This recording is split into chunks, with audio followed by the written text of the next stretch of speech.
Bon bah c'est parti.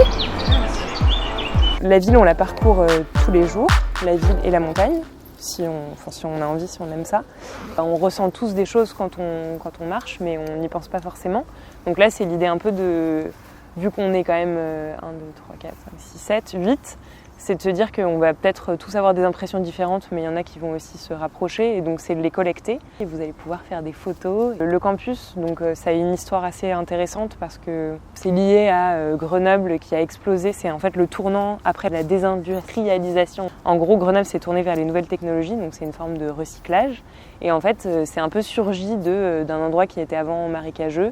Il y a ce campus qui est quand même énorme par rapport à d'autres villes.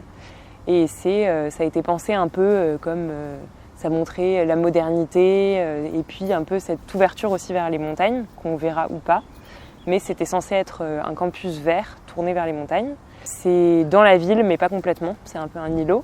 Donc je trouve que c'est intéressant de rallier cet endroit où il y a quand même beaucoup de gens qui vivent et tout, même si c'est des gens qui souvent ont une vision assez partielle de la ville parce que c'est des étudiants, parce qu'ils ne connaissent pas.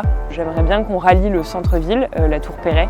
Voilà, bon, c'est une idée parce que c'est un point de ralliement, une tour d'observation, et qu'on traverse en fait cet endroit le long d'une ligne à peu près droite. Donc on se déplace le long de ce tracé toutes les 10 minutes. On va faire un stop et je vais demander à chacun de vous, ceux qui ont des appareils photo, de prendre une photo à hauteur de vue. Donc vous ne devez pas lever la tête, vous ne devez pas la baisser, à votre hauteur, ce que vous voyez là dans ce champ-là, la vue préférentielle, en gros vers laquelle vous êtes attiré, que ce soit pour vous orienter ou pour regarder parce que c'est beau ou parce que c'est moche. Donc en gros, vous allez faire un stop, quand je vous le dirai, regardez autour de vous et choisir un plan, et ensuite il faudra juste me le justifier, me dire pourquoi vous l'avez fait. Je vais vous demander aussi de prendre une photo du sol. Pour ceux qui n'ont pas d'appareil photo, j'aimerais que vous ramassiez un élément ou que vous me demandiez de le prendre en photo, si c'est pas ramassable, si c'est trop gros, un élément qui n'est pas vivant, et vous essayez d'en trouver un naturel ou sinon artificiel.